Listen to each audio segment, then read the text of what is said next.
Cal Crutchlow, back-to-back podiums. Just a small matter of your ankle being shattered in between the two of them. You only started walking again in January. Testing, you weren't sure what was going to happen. How do you explain being on the podium here today? A great job by my team. You know, when I was lay there in the hospital bed, as you know, I had my whole team around me. We discussed the plan to come back, if I was coming back, if I wanted to try to come back. And I did, and I worked hard over the winter, and so did they. But if you would have asked me 2 weeks ago here in the test, I would have laughed to have finished probably in the top 6, let alone, you know, on the podium. I think the team did a fantastic job.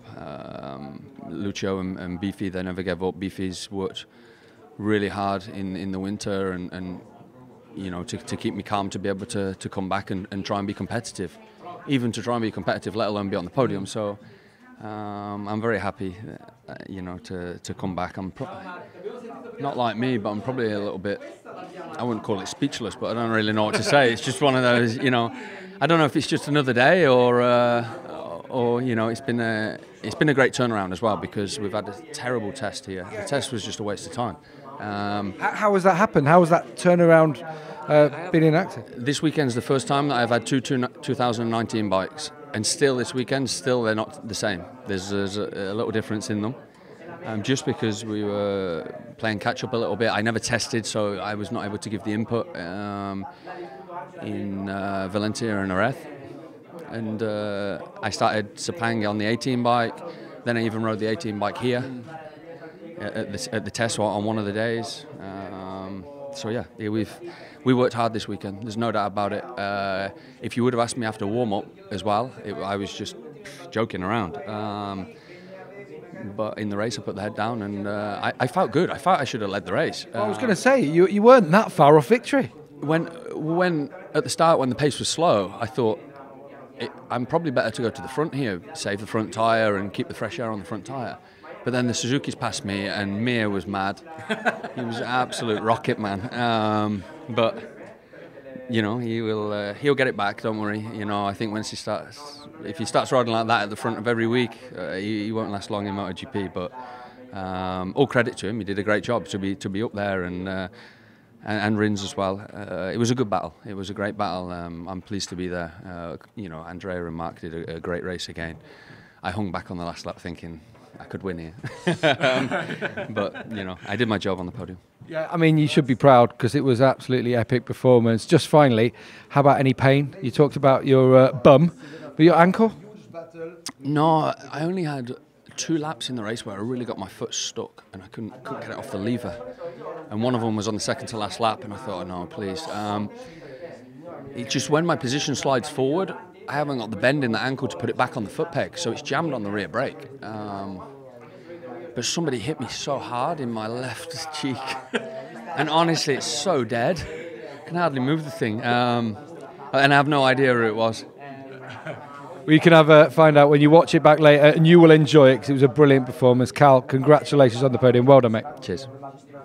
Andrea, congratulations. What a phenomenal start to the 2019 season. You've done it last year as well. I just wondered, you said in your interview before that you had a different strategy. So what was it? No, I didn't have really a clear strategy. I want to save the tire because we need it, but I feel like we did everything perfect, because we saved a lot the tire. I answer every time to Rins, because his speed was amazing in the middle of the corners, but fortunately our engine helped me on the straight.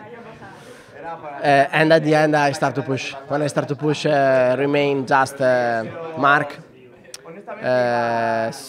But when I did a mistake on the shifting, I saw him struggling with the rear grip.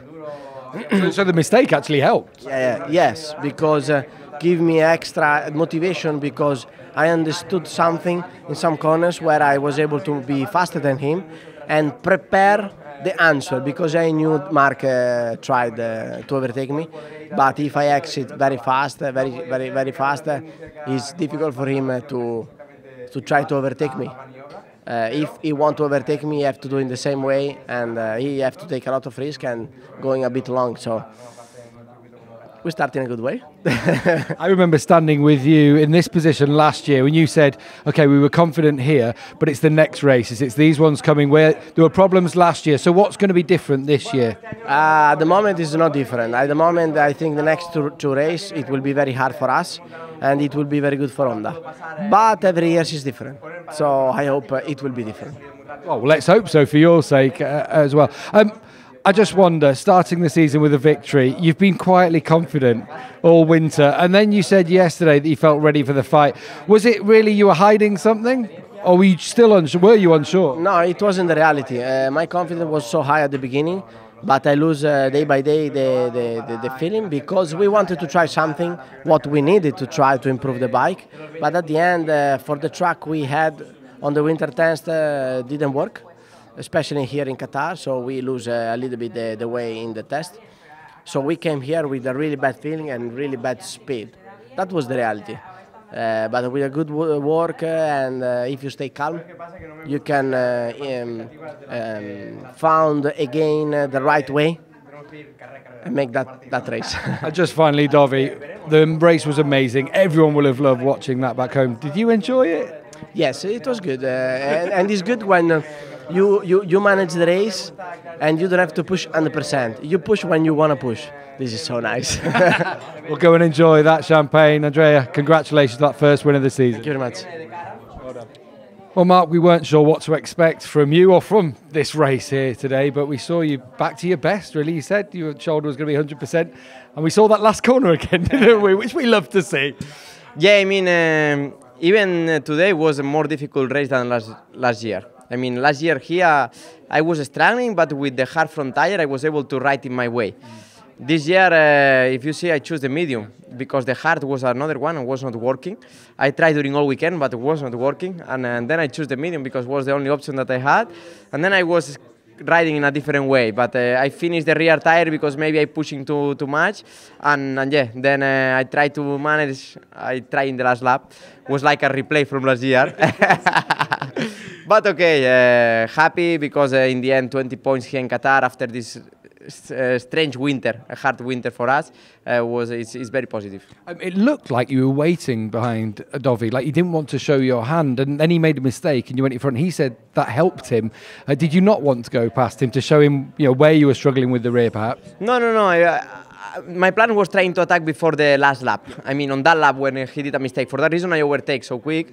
But yeah, because I knew that I was on the limit. And yeah, of course, when I overtake him, maybe he checked that I was struggling.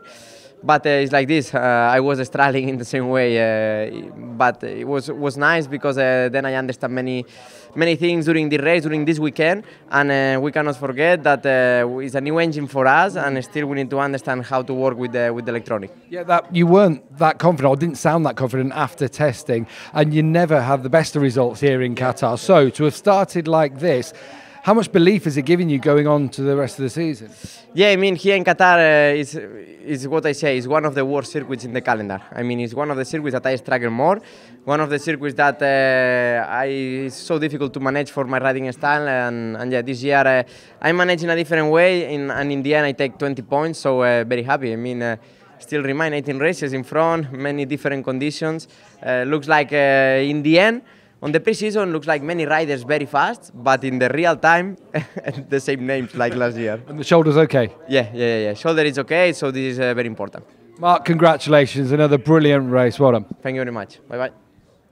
Maverick, obviously it was a difficult start to the race, but you were still within a second when there were just a few laps remaining. Explain what happened in those latter stages. Well, actually, I think on the start I got a little bit, a lot of wheelie. So I could not keep full gas, and I missed a little bit the inside, so I could not keep a good line. But obviously we have to improve a lot the bike. As I said, when I'm alone, I can do really good lap times. Even on the middle of the race, when I cap alone, I could make 55 low on the rhythm.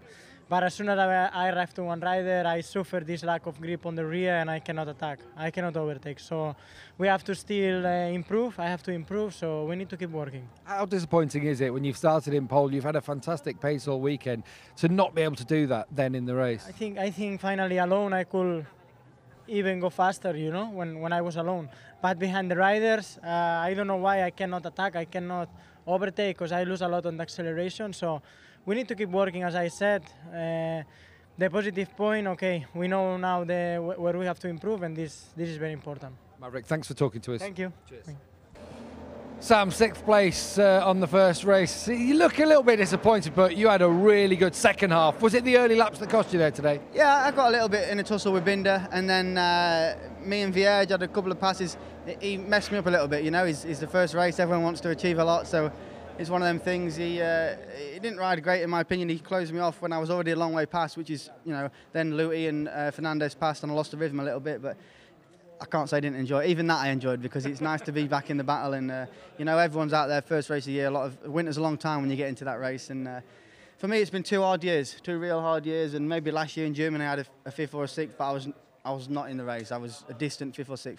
Now I'm in the mix, I'm consistent, I'm solid. I've had no, you know, I've not had a crash in the last 6, 7, 8 days riding, and you know, it's a new me and it's going in a good way. We could have done more today, but we could have also not done more. So I'm really happy with the way the things are going with the team. We can be better, so we need to keep working, and yeah, I enjoyed the race and we'll come back stronger. It looked like it was tough down the straights today. Was that an area where you felt you were quick around the rest of the track and just on the straight was a struggle? It's something I need to work on. You know, they're all the same engines, they're all the same bikes, so you can't really blame the speed, but my aerodynamics aren't the best. You know, I've got short arms, short legs.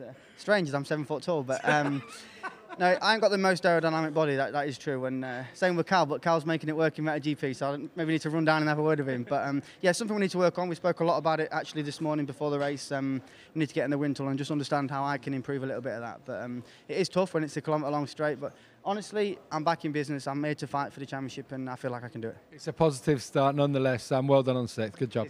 Cheers, guys. Thank you. John, that looked like a long race. I was watching you every lap on the straight, and it looked like you were struggling a little bit there, not being able to really pass anybody. Tell us about it from your standpoint. Well, yeah, first of all, yeah, obviously the result's the result, but it's nice to be back racing. It's nice to be back in the fight, having a battle, doing what we love. But yeah, in the race, Spike was fantastic. Team done a really good job. All week we've been working on race pace, so I knew I was going to be strong. Unfortunately, just one of these things. We had a small technical issue. We're lacking a little bit of speed on the straight, but the rest of the lap I felt really good. So in the beginning, I made a couple of mistakes, ran a little bit wide, and first lap was absolutely terrible. My fault, completely my fault. But then the rest of the race, I was like, okay, my pace is good. I can come back forward here. I was putting up a good fight and making my way through. And once I got on the back of that front group, I just losing too much on the straight to be able to get by. But the main thing is that the bike's working good, I'm feeling good. I know that the speed's there, so it was damage limitation, got some points on the board, and we'll move on to Argentina now. All right, well, I like the sound of that. We'll see you there, John. Well done. Thank you very much. Cheers. Cheers. On the podium, we've got a very special guest. Are you happy with his performance today with your friend Cal Crutchlow? Yeah, definitely. I think he rode really well. He had a good old dig at the end there. I thought Rins was going to fire it up under him on the last corner, but no, he rode really well. And like you said, I mean, to come back from injury, his last ride was at Phillip Island when he went flying down the road at 250k an hour, and to bounce back with the podium, I think that's pretty astonishing. Back-to-back podiums, actually, if you count Japan from the last time exactly. we raced, there isn't it? go. What happened with you and your seat? Yeah, good question. It didn't want to stay on, I guess. I must have scared it. I don't know. What did you do to it? I don't know, but Here it is. Talk us through this then. Well, I went through the fast sequence of right-handers. I went through the first one, sweet. Was just following Dovi, setting into my rhythm, and yeah, as I went into the corner, the first one was great. Second one, I just went in and it just went bang and broke off. So the seat essentially is glued to the subframe, but the subframe's painted, so it's glued on top of the paint. Right. And the paint broke off, so the seat broke off. So yeah. Whenever you actually run off track, threw the seat away, so you're sitting probably 20 mil lower. But when you came back on track, your lap times were really fast. You were coming back to them. How were you managing to pull that off? It was out of control, Michael, that's for sure. I had essentially, like I said, so the seat, all the paint ripped off at the same time. So I was on shiny carbon fibre, and there was no grip. You know what the back of your leather's like. There's no grip at all. So that was the biggest problem. Was I was just slipping and sliding around. And like you said, I was trying to catch them back, and the bike was still working rather well. But the problem was, it's just in the corners, I wasn't able to hang off the side like you normally do. So in corners, you know, where I'm usually running like 47, 48 degrees lean angle, we were on maximum lean. I felt like Mick Doohan, let's say, because every time I tried to go to that side, the bike would slide underneath me, and I was essentially sitting on top of it. So I was just going along for the ride, just seeing how long I could stay in with them. And then, yeah, the edge of the front tyre just wore out. You know, I just gave it too much of a hiding throughout the race. And then I started having some big moments through the fast sectors, and I was thinking, I really like to ride in Argentina and not be sliding down the road getting burnt and whatnot. Well, hey, that's a bunch of motorcycle racing. You took a big bump yesterday. You still going to be able to have kids, or what are we looking like? In saying that, you know, having no seat foam, I was sliding backwards and forwards, and I did hit it on the tank a few times there, and it wasn't very pleasant, that's for sure. I had a few tears running down the eyes, but it was all right. It's kind of lucky you practiced that Mick Doohan riding style on all those in-laps in the Moto3 days. Exactly. You know, I kind of felt at home, but it's a shame, you know, the team's done a really amazing job, and like I said, with the spill yesterday, just got a little bit too carried away and destroyed the bike. And when I mean destroyed, it was pretty well gone, and the boys had to work late into the evening and early morning. So hey, well, we know what you can do at Argentina. So well, exactly. Head up, chin up. Even though it's been a little bit too busy in the nether regions here, so we just put that aside and move on from that. Yeah, I'm happy to move on from that. You know, it's the first time I've had a big set, so it's great. Sorry, that's a bit much. Okay. We wish you the best in Argentina, and let's hope you're not sitting on the grid as long as you were last time. But it's great to talk to you, and Cheers, the season's off and underway. Thanks very much, Thanks, Jack. guys. Cheers.